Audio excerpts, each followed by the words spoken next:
छत्तीसगढ़ सरकार अखाड़ों के संरक्षण और संवर्धन पर जोर दे रही है। मुख्यमंत्री भूपेश बघेल ने कहा है कि पहलवानों की प्रतिभा निखारने के लिए बजरंगबली अखाड़ा प्रोत्साहन योजना शुरू की जाएगी। उन्होंने राजधानी रायपुर में राज्य स्तरीय कुश्ती अकादमी खोलने की घोषणा भी की है। सरकार के अनुसार इस सेंटर पर क्षेत्र के कुश्ती टैलेंट को निखारने का प्रयास किया जाएगा। मुख्यमंत्री भूपेश बघेल इससे पहले छत्तीसगढ़ में मलखंब जैसी पारंपरिक खेलों को प्रोत्साहित करने के लिए भी अकादमी खोलने की घोषणा कर चुके हैं। बजरंगबली अखाड़ा प्रोत्साहन योजना के पीछे सीएम भूपेश का मकसद कुश्ती जैसे पारंपरिक खेलों में छत्तीसगढ़ीय प्रतिभाओं को उभारना है। तो पहली बात यह है कि रायपुर में वैसे भी मैं अभी बस्तर गया था, कोंडागांव में अकादमी की घोषणा मैंने की थी, लेकिन रायपुर में राज्य स्तरीय कुश्ती अकादमी की घोषणा करता हूं।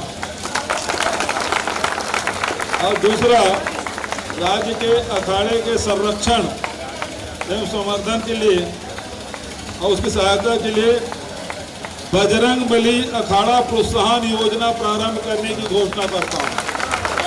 बजरंगबली अखाड़ा प्रोत्साहन योजना, हाँ, इसे प्रोत्साहन कर रहे हैं। जो आप मैट की मांग कर रहे थे और जो सब कर रहे थे, तो इसके लिए प्रावधान भी किया जाएगा और कुश्ती अकादमी दोनों की घोषणा मैं करता हूं, ताकि हमारे जो बच्चे हैं जो अभाव में हम लोग हमारे बच्चे भाग नहीं ले पाते, आगे नहीं जा पाते, तो कुश्ती हमारी प्राचीन परंपरा है, उसे वर्तमान पीढ़ी ने, कुछ साथियों ने और हमारे बड़े बुजुर्ग जो हैं इधर भी बैठे हैं, उधर भी खड़े हैं, सब लोग प्रोत्साहित कर रहे हैं, उस विधा को बचा कर रखे हैं। तो अब इसे राज्य सरकार के द्वारा अकादमी खोल के राज्य स्तरीय अकादमी और साथ ही बजरंगबली अखाड़ा प्रोत्साहन योजना, इसके माध्यम से कुश्ती को फिर से बढ़ावा देने का काम राज्य सरकार करेगी। मुख्यमंत्री ने करीब 1 घंटे तक चले दंगल का भी इस दौरान आनंद लिया और उन्होंने विजेताओं को सम्मानित भी किया। पहलवानों ने कुश्ती के दांव पेंच का प्रदर्शन किया।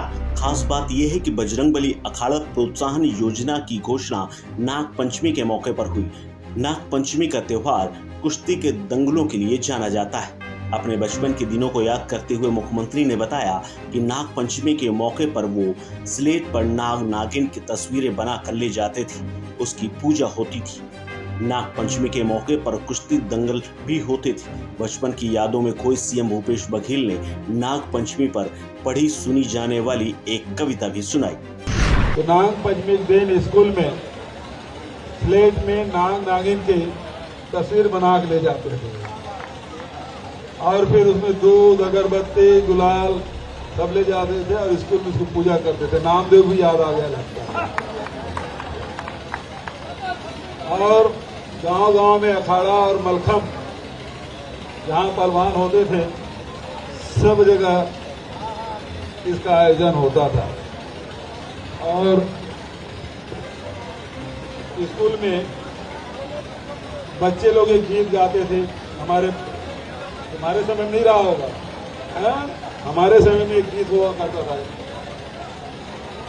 सूरज के आते भोर हुआ, लाठी लेजिम का शोर हुआ।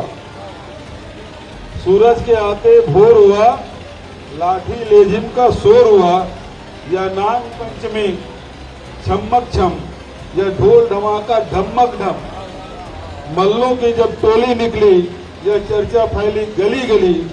दंगल हो रहा अखाड़े में, चंदन चाचा के बाड़े में। आप सबको नाग पंचमी की बधाई और अखाड़े की भी बधाई। सीएम भूपेश बघेल जिस तरह से लगातार जनता के बीच जा रहे हैं और कार्यक्रमों में भाग ले रहे हैं, खुद को छत्तीसगढ़ की संस्कृति से जुड़ा हुआ साबित कर रहे हैं, इससे कांग्रेस और खुद भूपेश बघेल को फायदा मिलता दिख रहा है। काका के रूप में लोकप्रिय भूपेश बघेल जब कुश्ती के विजेताओं को सम्मानित कर रहे थे, उस समय स्थानीय लोगों की नारेबाजी से भी यही संकेत मिला। ऐसे जनसंपर्क और सार्वजनिक कार्यक्रमों में खुद मुख्यमंत्री और कांग्रेस का जनाधार मजबूत होगा। इस खबर में फिलहाल इतना ही। देखते रहिए वन इंडिया।